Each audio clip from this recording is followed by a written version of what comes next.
Dans le psaume 97, verset 5, il est écrit: Les montagnes fondent comme la cire devant l'Éternel, devant le Seigneur de toute la terre. Les montagnes fondent. C'est un extraordinaire verset puisque nous savons que les montagnes représentent l'adversité, les difficultés qui sont plus grandes que nous, des épreuves difficiles, des obstacles dans la vie qui sont énormes et on se dit en nous-mêmes souvent mais comment on va faire, comment on va y arriver. Et la Bible dit ici que les montagnes fondent devant l'Éternel, c'est-à-dire dans sa présence. Les montagnes fondent, les difficultés fondent. Et je crois que c'est le cœur du Seigneur pour tous ses enfants, pour toi, pour moi, que quelle que soit l'épreuve ou la tempête que nous traversons, Dieu désire que ces épreuves fondent, que nous puissions réaliser ô combien il est bien plus grand que notre épreuve.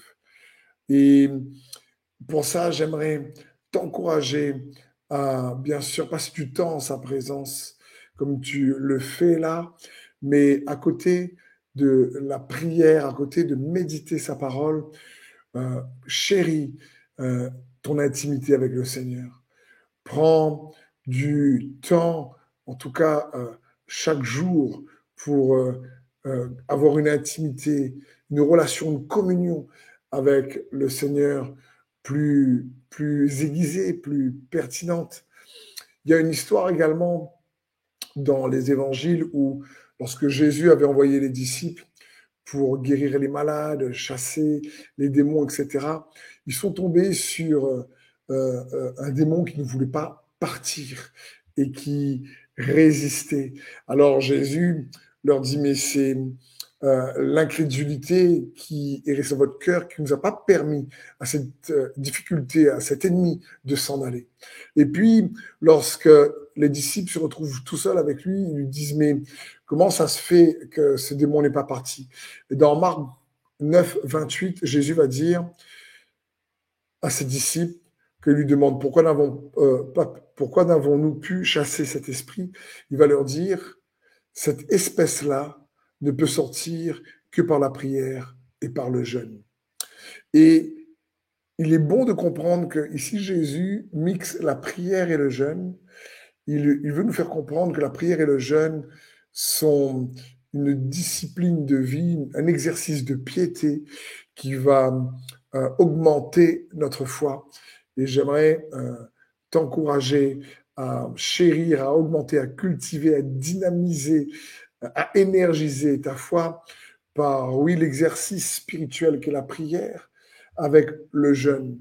Et comprenons bien, le jeûne, si en toi, bien sûr, et Dieu, à toi de voir quelle sorte ou style de jeûne tu peux faire, mais à côté de se priver de quelque chose, d'un repas, à côté de passer du temps dans la prière, parfois il y a aussi le travail, il faut aller faire les courses, il y a les activités de la vie de tous les jours. J'aimerais t'encourager pendant ce temps, quand tu prends un temps pour prier, quand tu prends un temps pour jeûner, les entre-temps, n'hésite pas à juste faire en sorte que dans ta pensée, prépare-la. Et c'est le jeûne, c'est une période où il faut également essayer de focaliser plus sa pensée sur l'objectif qu'on demande à Dieu dans la prière, focaliser sa pensée sur être plus sensible à l'Esprit de Dieu, essayer dans le jeûne d'éliminer les distractions peut-être habituelles, non pas qu'elles sont mauvaises, c'est une période où on cherche à, comprenez, aiguiser notre focus, le focus de notre pensée sur lui. On cherche à aiguiser notre esprit pour être de plus en plus sensible au Saint-Esprit en nous. On cherche à faire en sorte que notre conscience soit beaucoup plus alerte et que notre pensée soit beaucoup plus donc réglée, si tu préfères, sur la fréquence de son esprit.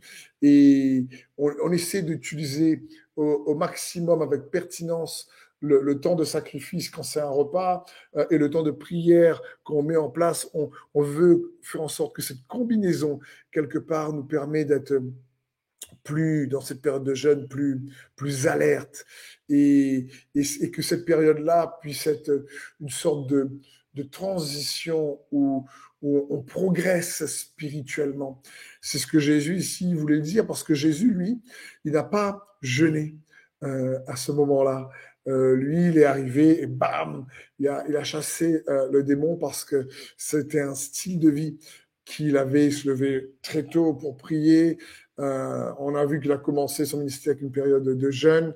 Et donc, j'aimerais t'encourager à chérir cette intimité, cette communion que le Saint-Esprit veut avoir avec toi pour que les montagnes fondent comme la cire au soleil dans ta vie, quelles que soient ces montagnes. Je prie que ta foi soit dynamisée par une relation intime de plus en plus proche et forte avec Jésus et que cette sensibilité, cette prise de conscience rend dans ta pensée le Seigneur tellement plus grand et tes épreuves tellement plus petites que cette épreuve fond dans ta pensée. Elle se réduit parce que Dieu, pendant ce moment où l'intimité grossière, où ton intimité grandit avec lui, Dieu grandit en toi.